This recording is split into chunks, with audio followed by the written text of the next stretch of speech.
Welcome, my friends, to the Sage of Quay Radio Hour, your home for free and critical thinking, and I'm your host, Mike Williams. Today, Christopher Gardner returns to the show. The conversation with Christopher is wide-ranging as we discuss the mudflood topic and offer our perspectives on other aspects of the truth community. And so, without further ado, here's Christopher. Well, folks, my very good friend Christopher Gardner is back, and every time Christopher's on the show, we have some very, very fascinating discussions. And we've talked about a couple of topics on and off. I know you're doing some work down in Costa Rica with the homes that you're building. Maybe we could talk about that a little. You sent me some pictures. They're fascinating. And you can tell us what it is exactly that you're doing down there. But again, so thank you, Christopher, for coming back on the show, and it's good to see you again. My pleasure, Mike. It's great to see you too. Well, I would like to dive into talking about construction because that's something that, in these types of channels you don't really hear much about. But it's construction and dignity. They're one and one, and I'll kind of link it together. So when I was a kid in my grandmother's house, there was a picture from the turn of the 20th century, so early 1900s, of my family on a road in Pittsburgh, Pennsylvania.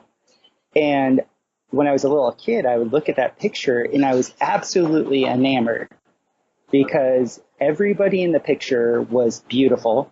And then they weren't just beautiful because they were my family. They were everybody had a chiseled jaw, their eyes were bright. They were wearing the most dapper clothing you could imagine. And my grandmother ended up telling me that most of it was hand stitched, but all the men were wearing suits with vests. All the women were wearing dresses, and I don't even know all the names of women's clothing. And they just were so dignified. They were just dignified. And in the picture, you could see the background as clear as you could see the foreground. So the people that were walking in the back, they also looked beautiful. Yeah. So it wasn't just my family. And all the signs you could tell in the street were hand painted. I would just sit there for hours and look at this picture because it was just wait a minute, this is the 80s when I was seeing this picture. And people just did not look like that. People in the 80s didn't look like that anymore. And I got really confused when I was growing up because we were fed the evolutionary model of things. We were fed this notion that we came from apes and we came from very undignified background. But yet I always had this tearing memory within me that no, my family, 100 years ago, were dignified. You can't tell me I came from an undignified background. They were beautiful and intelligent and successful enough to reproduce, right? Right. And so when I started learning in physics about entropy and negentropy in a system, you can't go from a chaos state to a non-chaos state. What occurs in systems is you start with the highest order and then it degrades over time. And the way you look at the way we're born with, quadrillions of stem cells. We grow and adapt to our environment. And as we get older, we move through a threshold and then we degrade, right? We don't start off into chaos. We actually start off perfect and then we descend into chaos. So I always had these kinds of things in my mind, and it kind of when I really started to question the grand narrative that we were fed, that we were, essentially just smart apes, it just didn't make sense to me. So now this brings me into construction. Another thing was when I was fascinated with pyramids. I think in some of our other discussions we've talked about pyramids. And I guess it was 10 or 12 years ago I came across the work of Dr. Davidovitz in France at the Geopolymer Institute. And in the 70s, he had figured out exactly how the pyramids were built. And it wasn't, priests levitating limestone across the desert or anything like that. He was able to show that all the stones in the pyramids were essentially a geopolymer. And a geopolymer, to define that, is a man-made stone.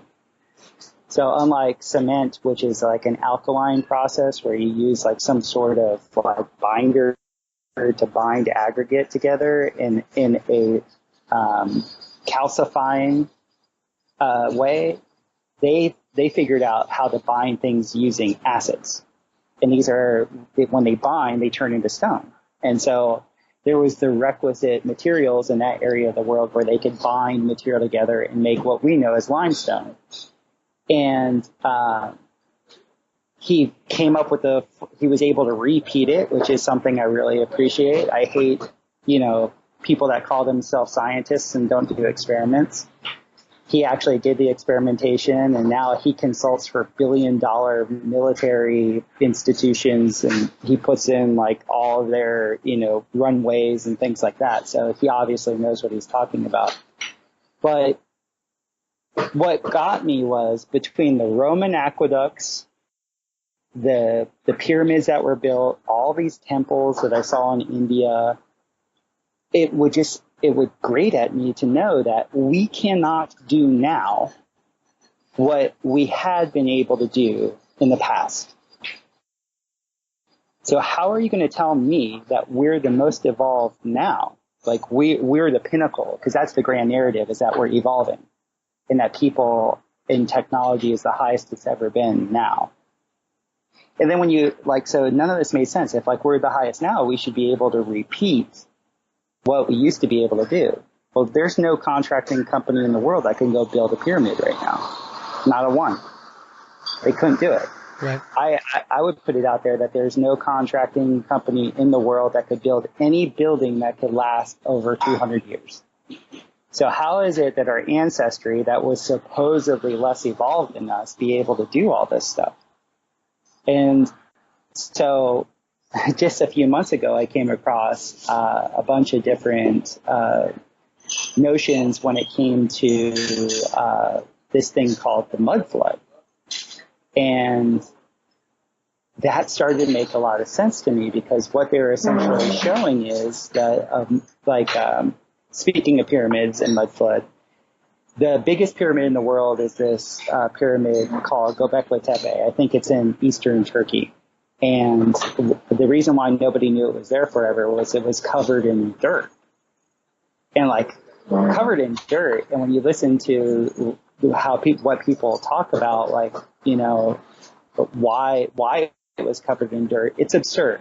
The reason why Göbekli Tepe was so impressive to me, and the reason why the current narrative makes no sense, is I build domes for a living. I have a company called Tico Dome where that's what we do. We build domes. And what's amazing is when you put a surface on especially like a dome, just to cover it would take more material than what it would actually take to build it. So a lot of times I hear about my clients, because we'll be talking about the cost of things, and the cost of things comes down to the amount of material. And I'll be like, yeah, it's 40 meters of material to build the dome, but then it's another 40 meters to cover it. And they're like, what? People don't understand how much material it takes to actually cover other things. So in that,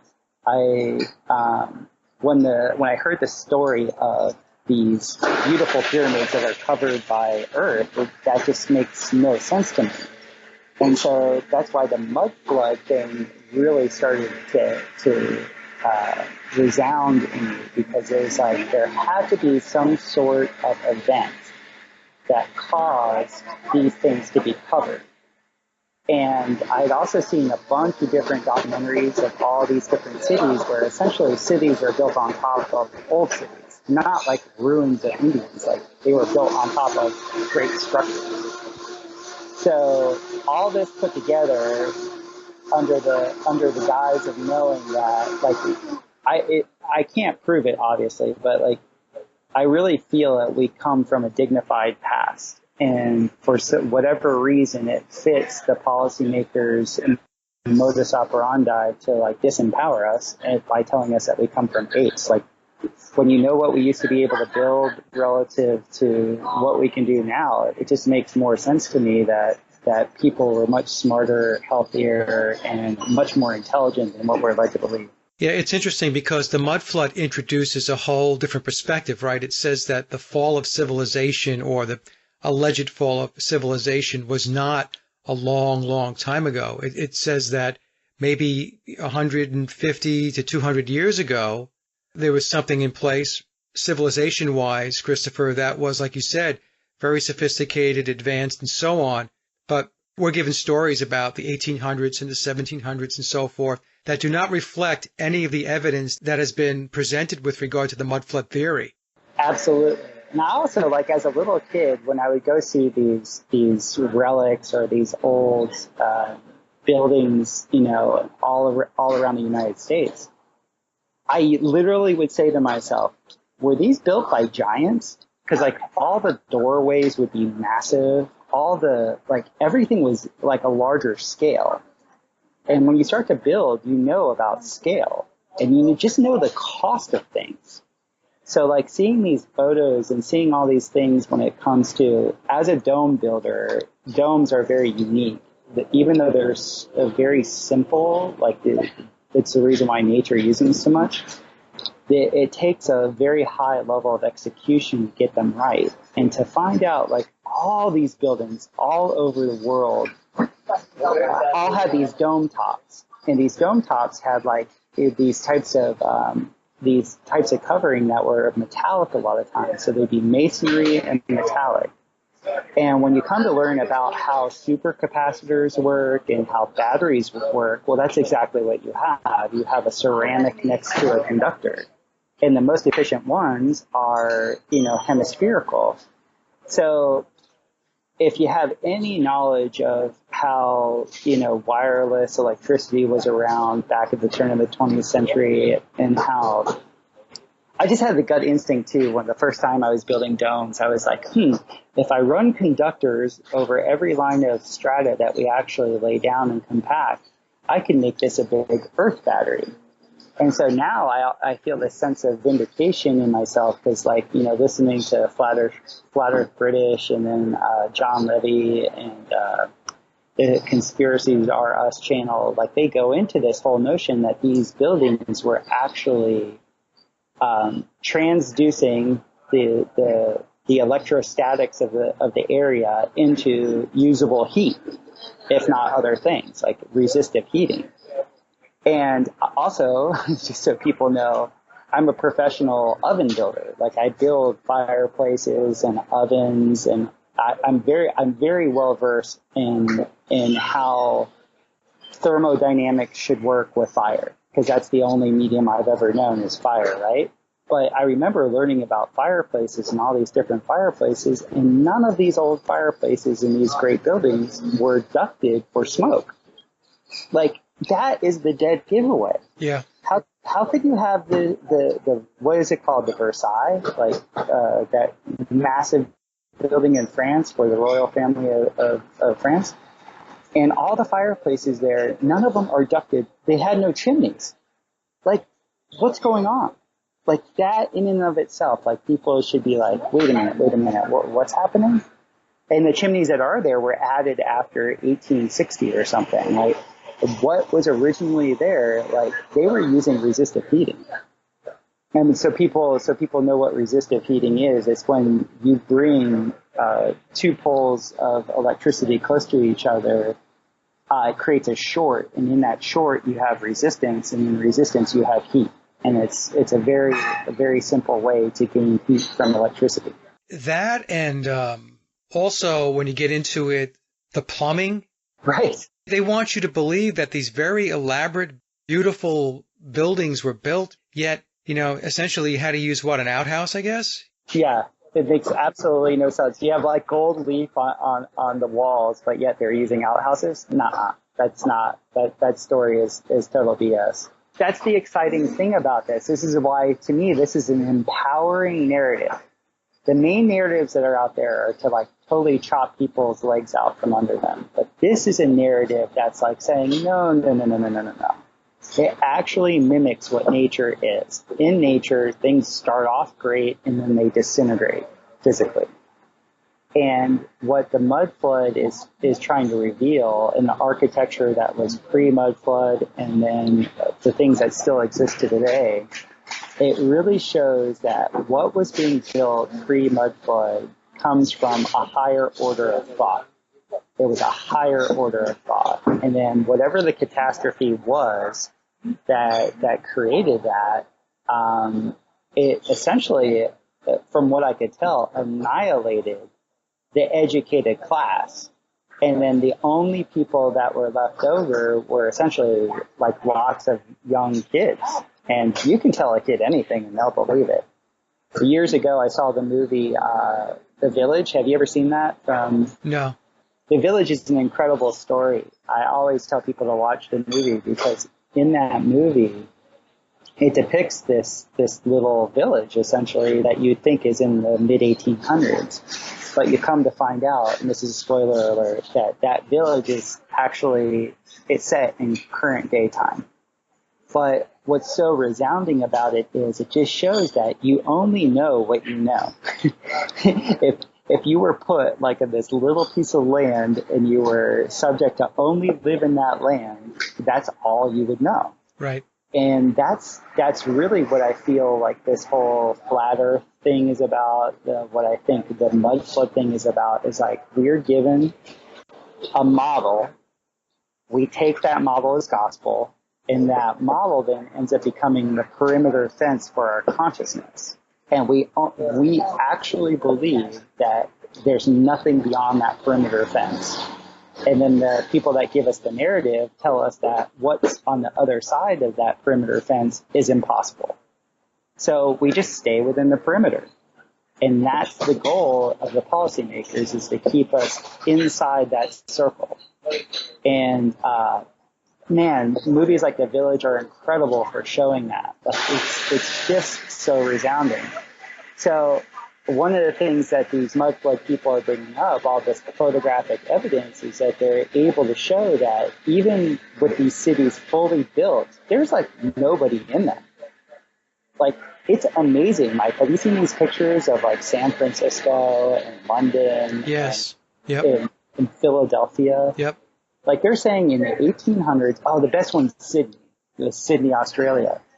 They're saying that a bunch of convicts get shipped there. And within 11 years, they have a parliament building that we could not build today. So you're telling me you send the dregs of society halfway across the world, and they decide that they're going to mine and quarry all this limestone, and that they're going to build a parliament building that is essentially like 3 times the scale of what a regular human would build for himself.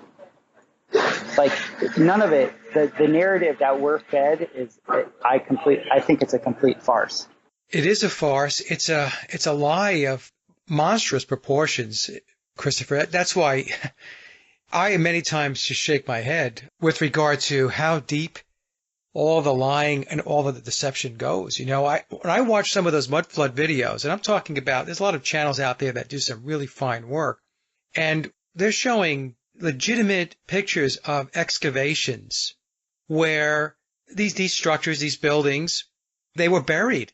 Why would you build windows underground or doorways underground? I mean, they're calling them basements, but why would a basement have a door that leads to the dirt or to the ground? I mean, why would you have windows where you couldn't look out of them? So this is where my construction knowledge comes into play, right? So I can give the other side of that. So if you live in an area where there's frost, what occurs is you need a basement. You need to get below the frost line. And what that means is so the house doesn't heave. So in the winter, when the ground freezes, if you are not below the frost line, your structure will pop up. Oh, okay.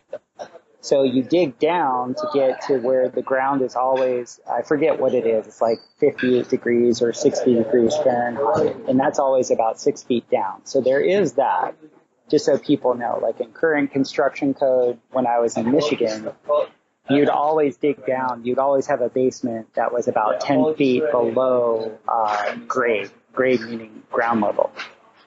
And this is so your new house doesn't heave. But conversely, you would never, ever, ever put a window that would bisect grade relative to what's below you. So like when I was walking through Edinburgh, Scotland, and you see like half the windows are arched and they're underground, that makes no sense. Right, that's right. There was obviously something that flowed through those streets and backfilled things. And I got to stay. I had this favorite pub that I was drinking in Scotland, and I was just talking to the bar owner about it because it was in his basement, and he said they had to dig the whole thing out. Like the rock walls were there, but they had to dig it out. So there was something in Scotland, at least in Edinburgh, and there's a massive volcano there that they built the castle on, but. There's evidence everywhere, like the St. Petersburg Square stuff in Russia, the pictures that they're showing from Indonesia, and this is the thing, I was in Tamil Nadu, in the province of Tamil Nadu in India, and I went to this temple, and this is when I was really starting to get into astrology, and the astrological practice that they follow in that region of India is called Jyotish. And it's essentially real sky astrology. And so I went to this temple that was there, and they said that the temple was a few thousand years old. And it threw me for a loop because, one, when you're standing in the temple, they have all these different statuettes that will line up precisely with the different stars and constellations in the sky. And yet this thing was built thousands of years ago. So that, like, back then, this is like 2004 when I went to it, I was like, well, then parallax is impossible. The whole thing that NASA tells us about there's no parallax, because how could it be they could build something that was in alignment thousands of years ago and it's still in alignment? If we're hurtling through space and the globe model is correct, there would be no way any of that stuff would line up. But the secondary thing about that temple, and now in retrospect I could see it, was that there were catacombs under it. So I guarantee you when they built that actual temple, it was probably all above ground, and something happened there that buried everything. Yeah, and whatever happened, Christopher, it was really of incredible proportions in order to dump 8 to 10 to 12 feet above what was originally there. It's amazing to me. I was watching one documentary on YouTube, and I think it was a Mark Knight video. It was very good. And Mark was showing these ancient structures that buildings that they claim were built inside of mountains. I've seen them. I went out to Arizona, in the early 90s, and we went out all throughout and looked. I forget the name of the Indians, the Anasazi, it might be. I forget. And I'm like, why do these things look like Greek temples? Yeah. The columns that are like, they say dug out. Like, once you start building, like once you actually get your hands on stuff and start to learn how difficult things are, like there's a reason why today the main building medium is still wood. It's because it's easy. You know how hard masonry is? Like, like when I was in Scotland too, I went to, I forget the name of the cathedral. It's like the Cathedral of the Rose. And I'm looking at the absolutely ornate carvings, quote unquote. I'm saying carvings that the Masons did there.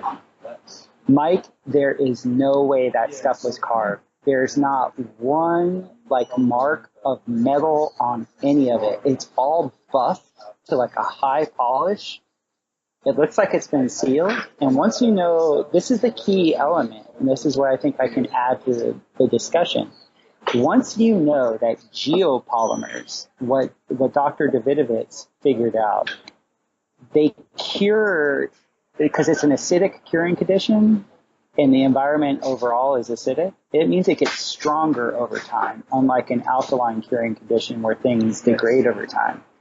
The technology of our forebears, they used geopolymers.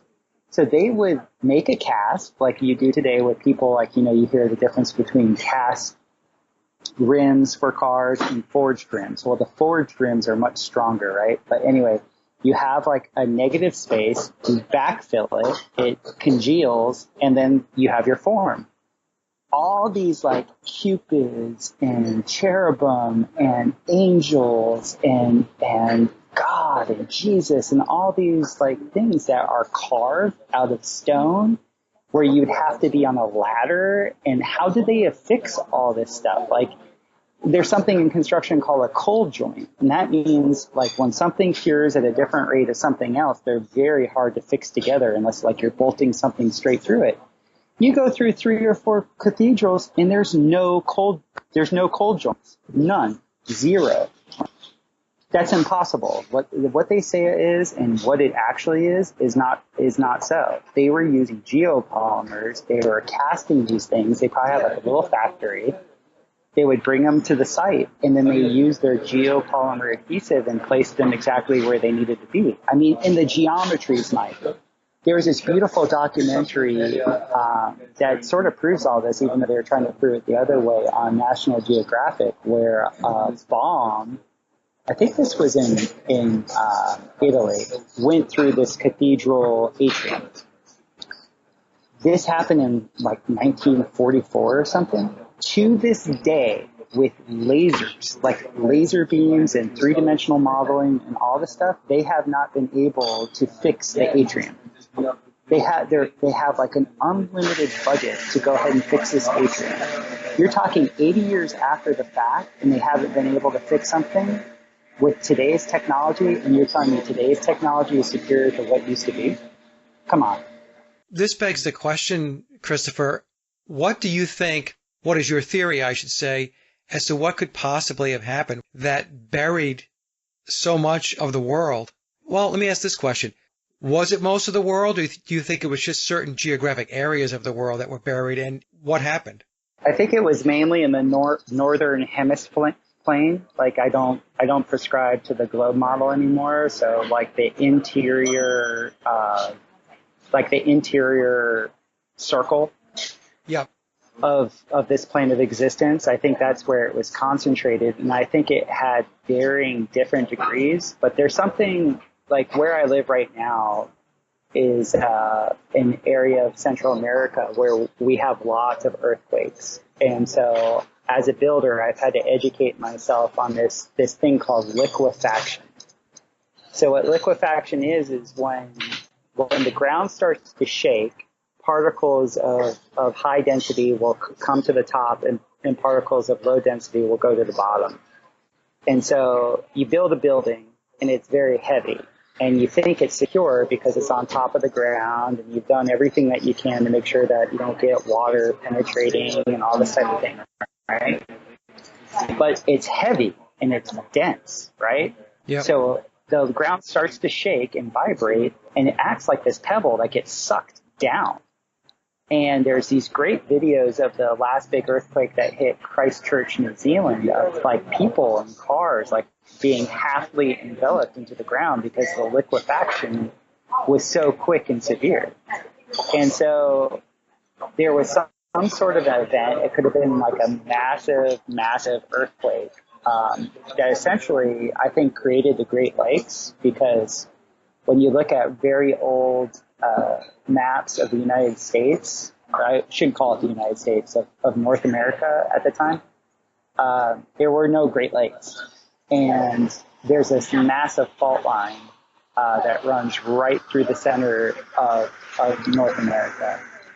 And if you're to look at how the hemiplane model would work, or the flat Earth model would work, that same line would then go over and across through what we know of as Russia or Tartaria, or northern Russia, which was Tartaria then.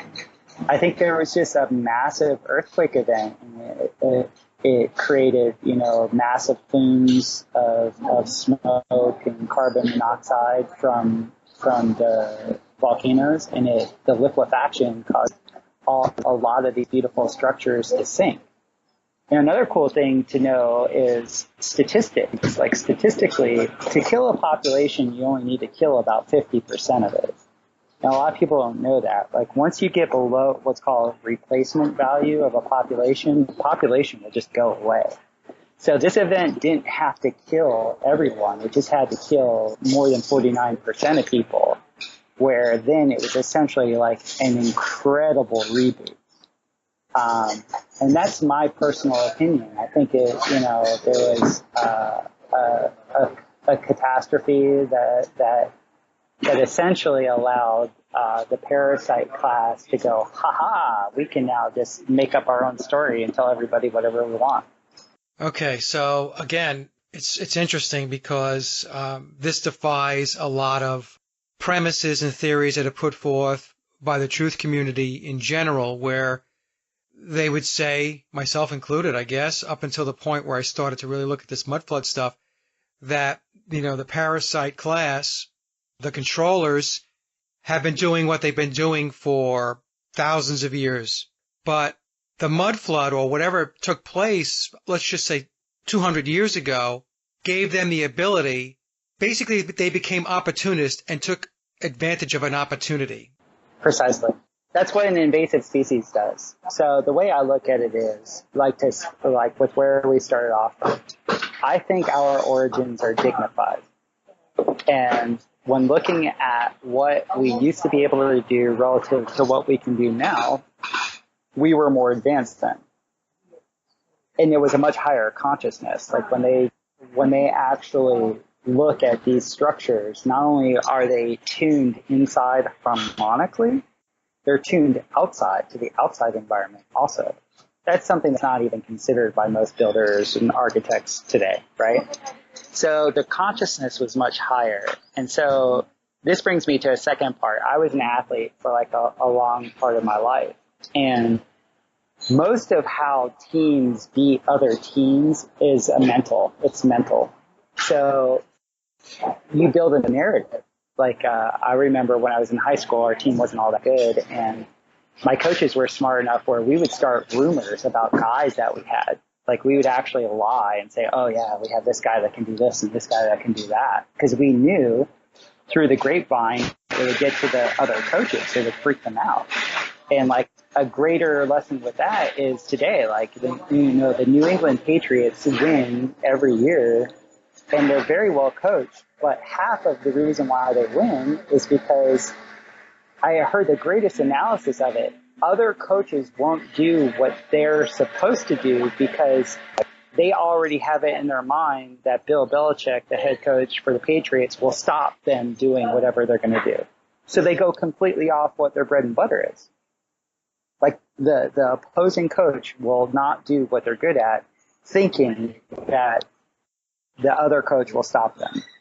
So I think the parasite class figured this out a long time ago. All you have to do, it's like the movie Invention of Lying. You just get people to believe, oh, we've been here forever. We've been dominating. We're so big, bad, and ooh. It's fucking bollocks, man. I don't buy it. They're an invasive species. They're a psychopath class. They saw their window of opportunity and they took it. And we're all living under the propaganda. Like you and I think the last podcast we did, I told you my rule. I'm like, if it's expensive to produce, I do not trust it, which essentially like eliminates Hollywood. Look at all the Hollywood narratives. Look at it all. Look at the news. All these things are so expensive to produce. And if you were to listen to that, you'd be so depressed because you would think, oh my God, we not only are we stupid on a piece of dust, hurtling through other medium that wants to kill you, evil has been all pervasive forever. That's not the way it works, man. I don't buy it anymore. I have more faith. I have more like juice in me now than I ever have, just because I know in my bones we come from a dignified. I know we come from dignity. So, Christopher, let me ask this question. The introduction of topics like flat earth, mud flood, I'm of the school of thought that none of this stuff is organic. In other words, it's not somebody who sat there and said, aha, Now, that could happen, I guess, but when you take a look at how it exponentially grows, how it gets communicated out broadly in mass, it says to me that there is a much larger vehicle behind the introduction of these topics into the mass consciousness. So, right, so there was a decision made that said, look, we're going to put the flat earth narrative out there. It's going to go head to head with the whole heliocentric lie. And now, recently, I guess maybe about a year and a half, we've had the whole mud flood topic basically do the same thing. So I guess the question I'm asking you is, do you see this as organic, or do you see that there's some faction within the controllers that is intentionally introducing these narratives into the public domain so that people will wake up? I don't think they introduce it for anybody to wake up. I think they introduce it as a way of seeing who's intelligent. I think there's a massive recruiting ploy that goes on. So it's like, if you can't beat them, join them thing. So what they'll do is and anybody that has ever done any type of experimenting, you have to have a control group. So you put out the mass propaganda, and just statistically the majority will follow that. Like, that's just what's so. And then you'll have a subset that will resist that, or people that actually trust their senses, or they came from a good family, or whatever it is, where they have enough, for whatever reason, they have enough cognitive ability to know what the narrative is relative to what is so isn't so. Well, there's a thing called controlled opposition.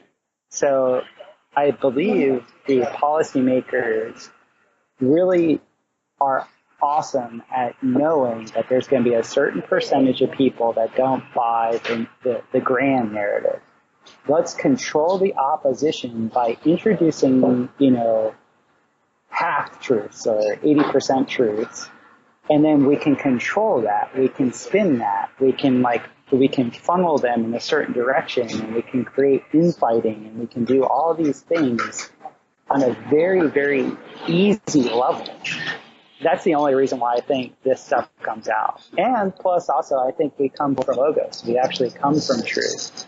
So the innate desire of beings that have their dignity is one to reconnect with that. And that's something that I don't think the parasite class can ever fully squelch out. I mean, they would if they could, but they can't.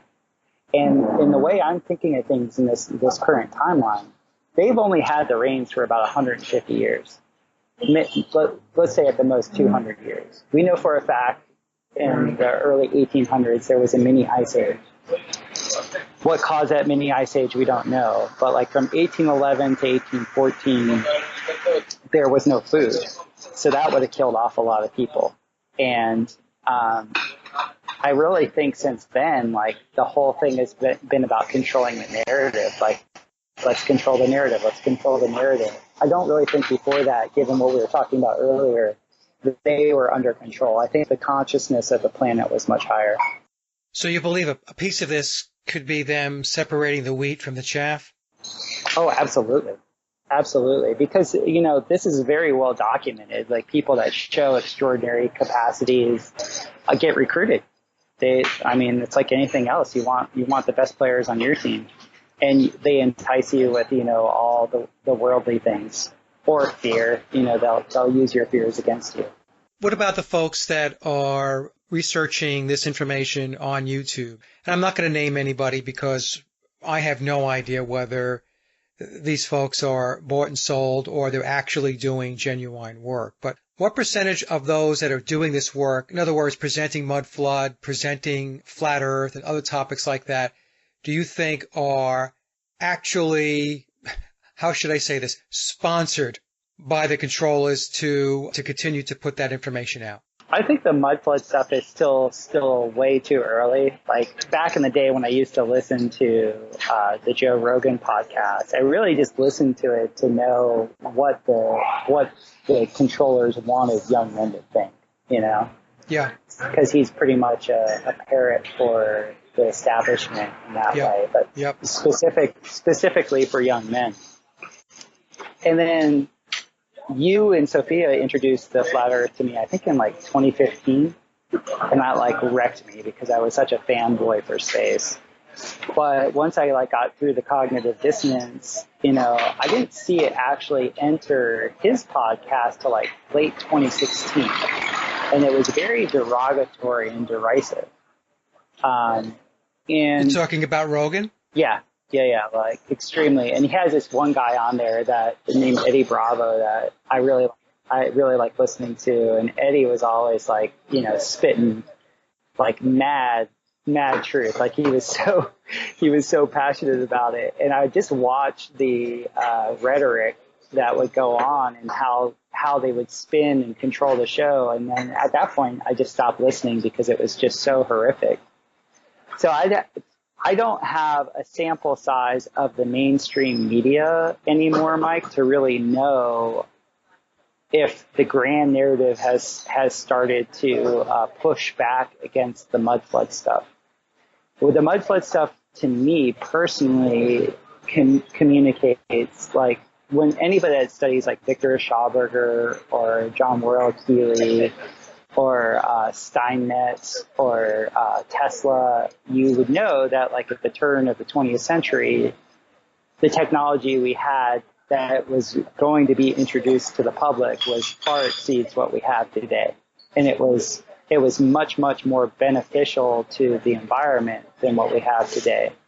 And so what's happening to me now is like where my attention is going isn't so much on to compare the people that are feeding this information to me. I'm still like in the information gathering stage, if that makes any sense, because they're making links for me that like I've had these questions for at least 10, 12 years.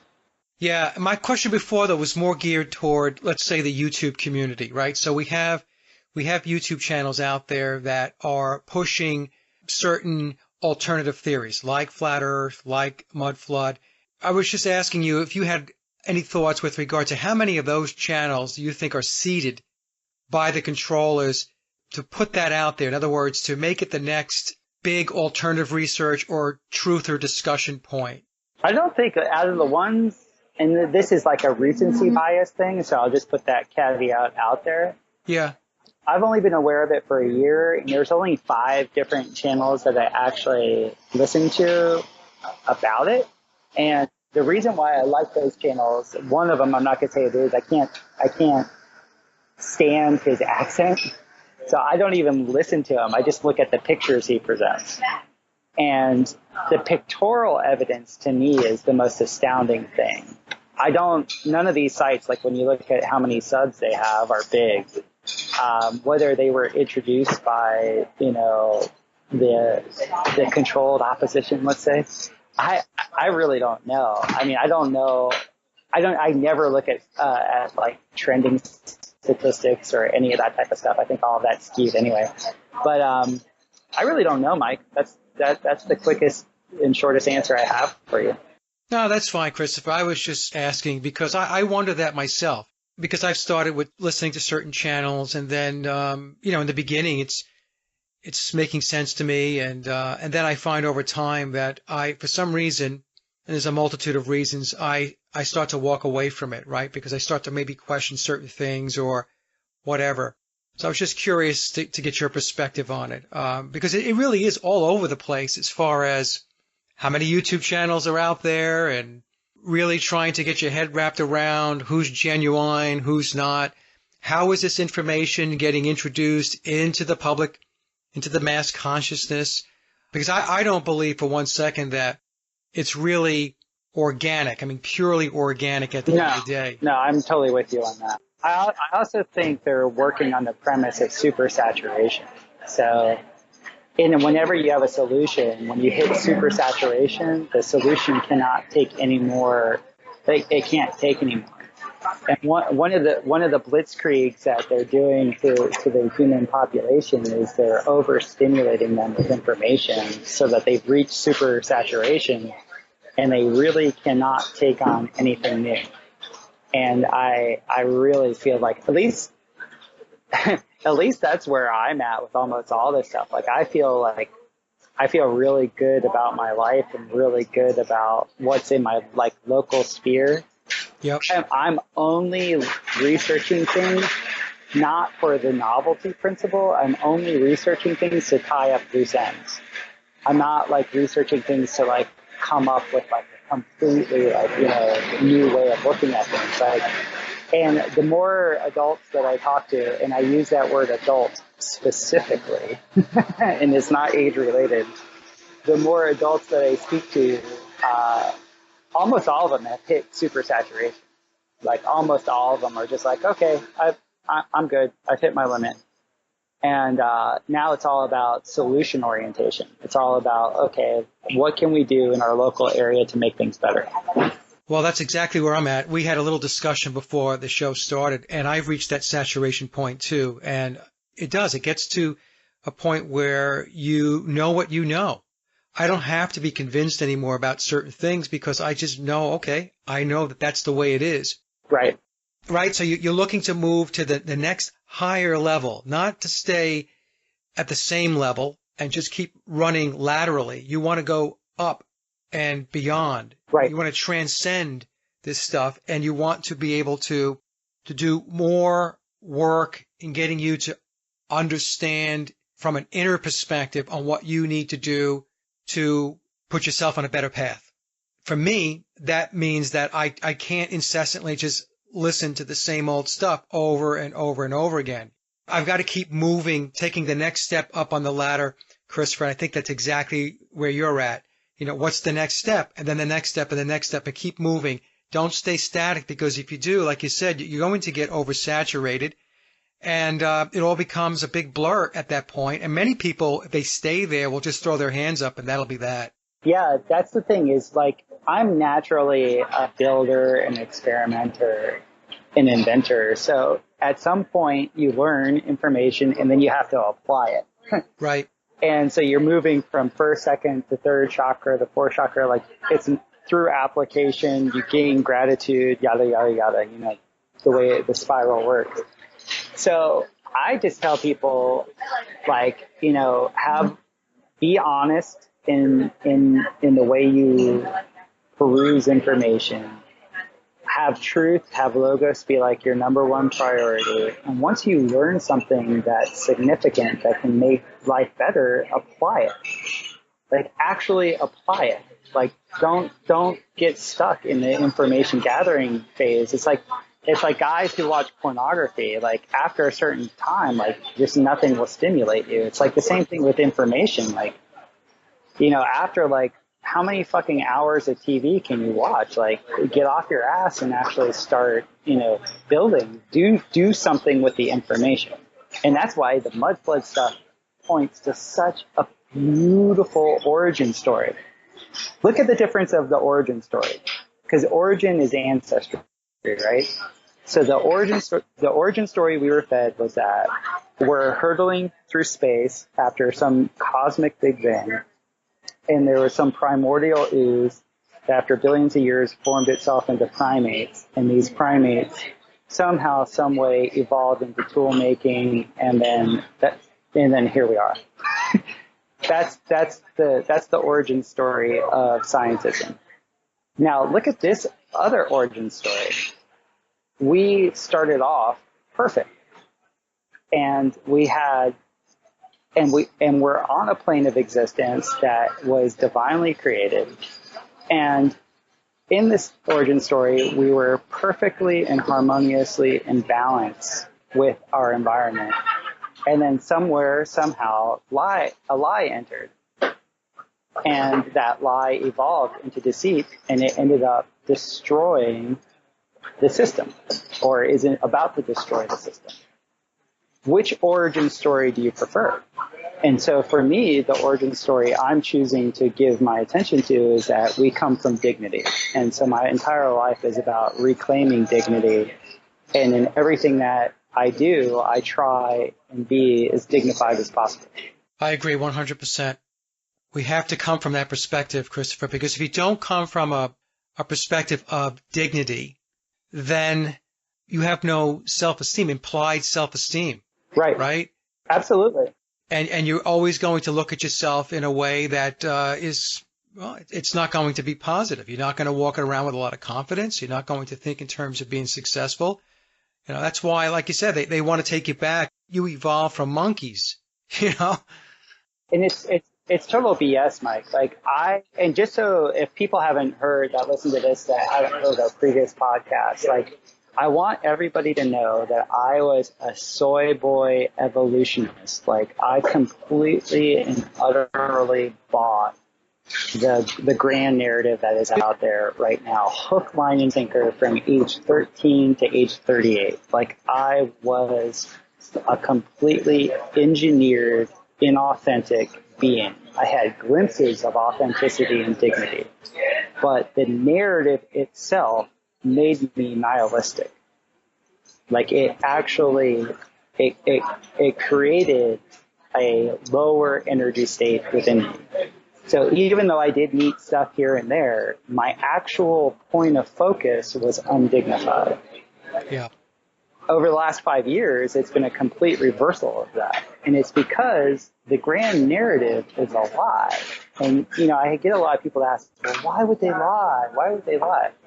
There's a spiritual principle that if you are naive and you believe lies, the person that lies to you takes your power. And they're parasites. They need power because they don't generate anything themselves.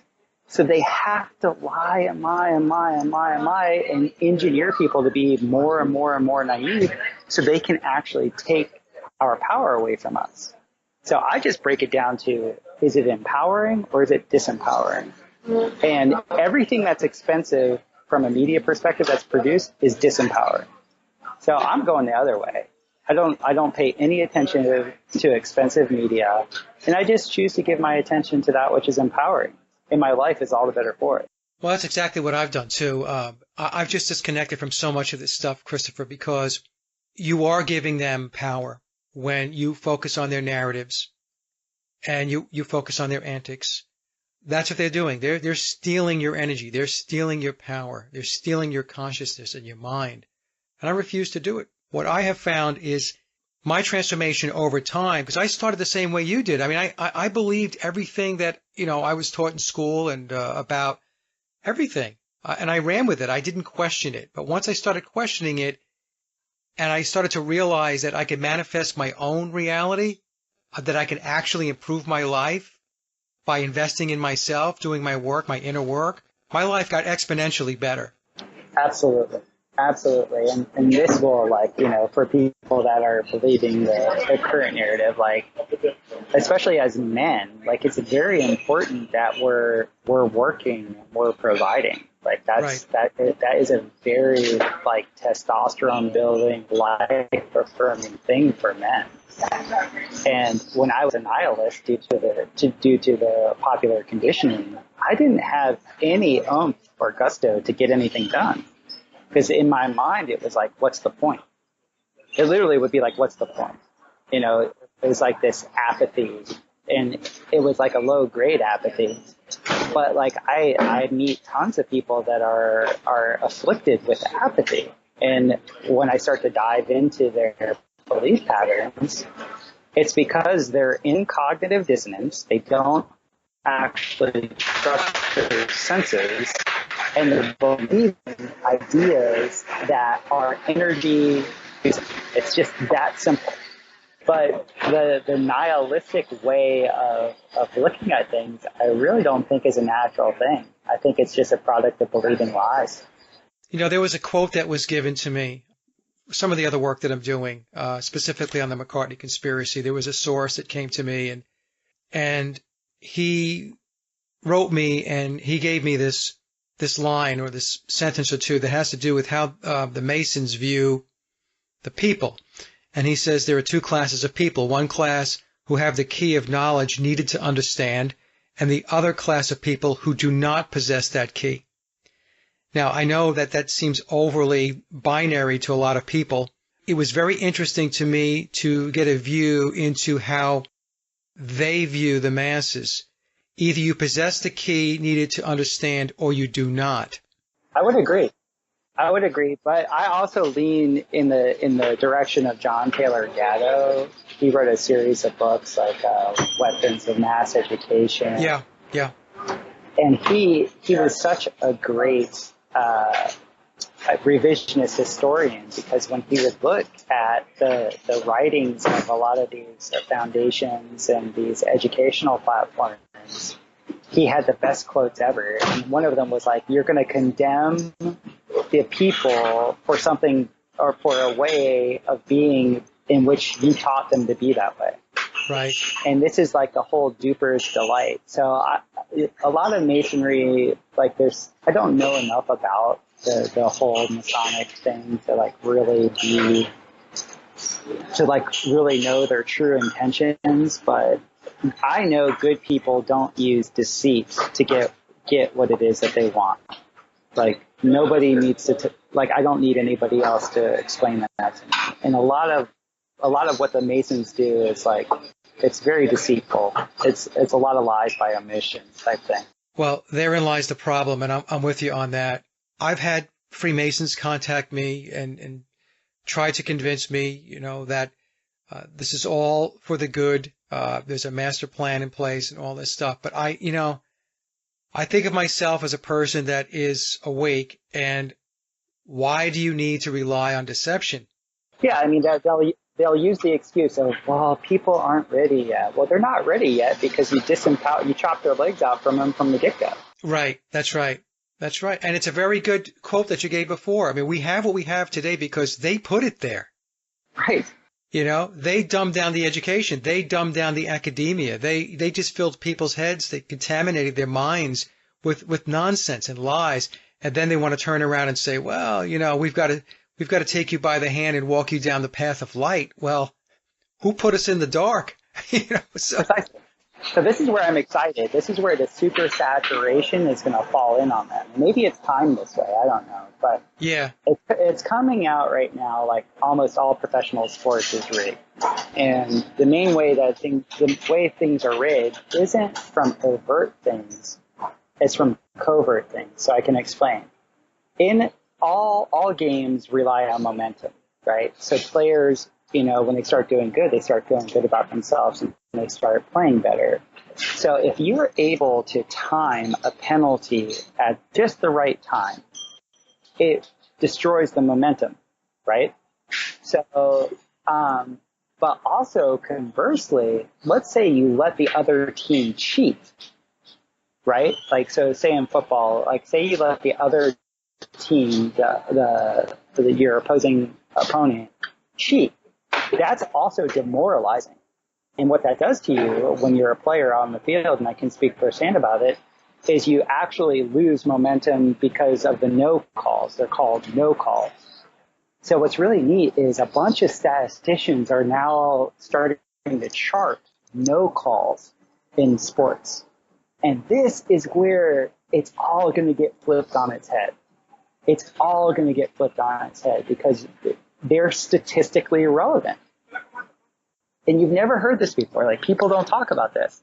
You always hear about the penalty that was called.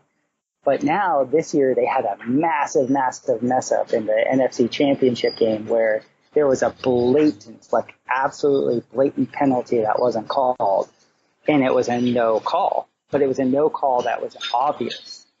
And now, like, people are livid. There's, like, lawsuits. And you've got all these statisticians now looking at, like, how many times in a game does the no call actually affect the outcome of a game?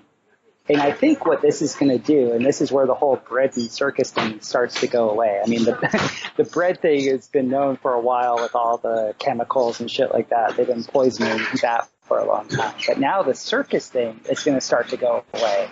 And you're going to get a lot of disenfranchised men because the way they've been able to curtail men is, through a bunch of propaganda, but also get them into sports, like get their focus completely, invested into sports all the time. Well, once their sacred cow, the NFL and the NHL and the NBA goes away, and they know it's just essentially WWE wrestling. And by the way, when I say this, I'm saying this from from a player's perspective, I think the players play their asses off. But the no calls, the referee class, which is a great analogy to the minion class of the policymakers, I think this whole thing is just it's gonna blow up, and we don't have more than 5 years. This is interesting, Christopher, because what you're saying for me makes a lot of sense, and it's very important because some people will say that professional sports is rigged, and they'll point to the players and all of this, and which makes it a little more difficult to get your head wrapped around because you have to think to yourself, all right, so the more people you have conspiring, the more difficult it is to manage, right? So I think what I hear you saying is these penalties when they're called, I mean, all it really takes is the referees or the umpires in the in the case of baseball to make a certain call or not make a certain call at a certain point in order to change the momentum and then thus change the likely outcome of the game. So you just need a couple of people, a few people to be participating in this in order to steer the game. Am I hearing that right? Absolutely. It's just like you don't need to control the voting populace, so you just need to control the people who count the votes. Yeah, right. It's the same thing with referees. Like the referee class is all you have to have in your pocket, and you don't even need to have them all in your pocket. Right. It's that simple. And the no calls, it's statistically impossible. This is something that needs to be known. It's statistically impossible for no calls not to have an outcome on the game, if not the outcome on the game.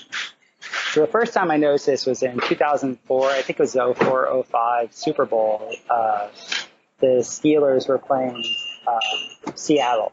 And you could tell the NFL had a vested interest in the Pittsburgh Steelers winning because they kept promoting it. Certain players were returning to their hometown, yada, yada, yada. It was kind of annoying. But Seattle was like demolishing them. It was awesome. But then you start to see the Steelers players cheating. And then on the other side, they were calling Seattle's best player, Walter Jones, for all these phantom holding calls. And they would show on the replay, there was no player near him. And it broke my heart because I was like, at that point, the NFL was a sacred cow to me. And I was sitting next to a much older, much more skeptical person. And they're like, no, there's no billion-dollar industries that aren't rigged. And I was like, it was so like deflating. I was like, oh, because that just ran true. Like, yeah, what billion-dollar industry isn't rigged? And, so it's the same way you could take this analogy through the legal system, right? Like you have people that get no calls. Like you get the minion class of people that they'll do something illegal, but there's a no call. The refs don't call them on it. But then you have the peasant class. They do something, minor or insignificant or whatever, and then they get the penalty. It's like this analogy goes through and through, man. It's like it's insane. And so I think this is really going to come to the forefront of people's consciousness. I think people are really going to start to wake up to the no calls. And then once you let go of your sacred cows and okay, this is on me to be dignified. This is on me to make this happen. Then that wave of empowerment actually changes things. The person that told you that these $1 million or $1 billion entities, they have to be controlled. They have to be. They're not going to leave very much, if anything, to chance. No, nothing. And I'm just like I was a huge space fan, and that was a sacred cow I had to let go. I had to let go of professional sports too. Like that was something, you grow up as a young man in the United States, and that's that's revered more than anything. And, had to let that go too. Yeah, I had to let it go as well. I mean, I was a huge baseball fan. I used to, I loved the New York Mets, and I was a big Giants fan, the NFL Giants, not the San Francisco Giants. And I just walked away from it, Christopher, many, many years ago. I just got very tired of, I don't know, it just seemed like a waste of my time. That's what happened. It just became very obvious to me that I had better ways to spend my time than to sit there and watch sports I don't mind watching it. I was a very good athlete too growing up when I was back in high school and into my college years and stuff like that. But and I can enjoy a good game. I like watching a good amateur game, to be honest with you. The professional level, I don't know. It's a big turnoff to me. I love the precision of the athletes, and I love that aspect of it. But I'm under no illusions of outcomes. I've known professional soccer players in Europe that would tell me, like before the game, somebody walks in and writes the score on a chalkboard and then immediately, erases it. Or on like a dry erase board, they'll write the score and then they'll erase it. And that's always what the score ends up being. It's just, it's, they see it in the Tour de France and professional soccer and basketball. Like, come on, like Vegas didn't get built by luck. Like give me a break. So it's all these ways of keeping people occupied. You disempower them by converting their work into your profit, not their profit, right? You disempower them with belief systems that have them believe that they come from nothing and return to nothing. You disempower them in every single way possible. And this onslaught is because this parasite class is doing whatever they can to hold on. Like they really don't have much power. They have influence, but they don't have power. And that's something I always try and make the delineation for people. Is like power is power. Like power has the capacity to convert and move things in a magnificent way, and it does it by its own internal authenticity. Influence can happen through deceit. So I'm really of the opinion that the parasite class is extremely influential but has no power. Well, I would agree, because otherwise they wouldn't have to manipulate us, right? They can go about doing what they want to do without having to manipulate our minds, our consciousness, and so on. There's a reason why they have to do that. There's a reason why they have to lie and deceive all the time. So that would lend credence to your argument, Christopher, that they really don't have power. No. They have influence. Yeah. So anyway, is there anything else you wanted to cover? This has been a fantastic discussion. It's very, very thought-provoking. Oh, wonderful. That makes me really happy. No, just like I'm going to continue to look at this architectural evidence. I'm personally going to continue to build domes and structures that incorporate the architectural process of biomimicry. Because the biomimicry essentially means like nature knows better than we do to make things that last. and also make things really beautiful. So this is part of my fascination with ancient buildings, is they always have like round elements in them, like, things that have curves, because curves are inherently strong. So I'm just in the application phase. I've been in the absorption, learning, and discarding phase for a long time, and now I'm just applying what I've learned.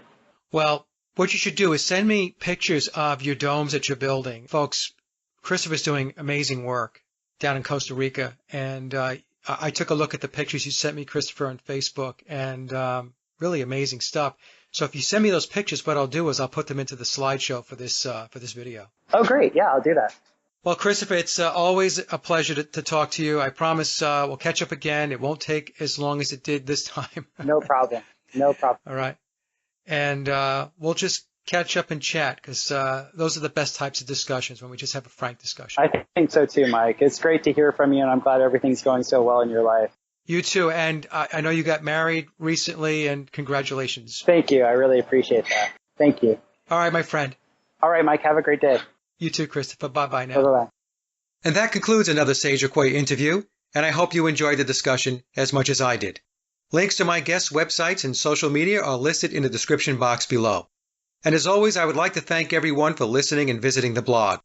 You can find all my social media and web links by visiting my hub website at sageofquay.com. Also, if you get a moment, please visit laboroflovemusic.com to check out my music and album releases. And remember, live in truth and always serve creation. It's really that simple. See everyone with the next show. Be safe, enjoy, and God bless.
change the world.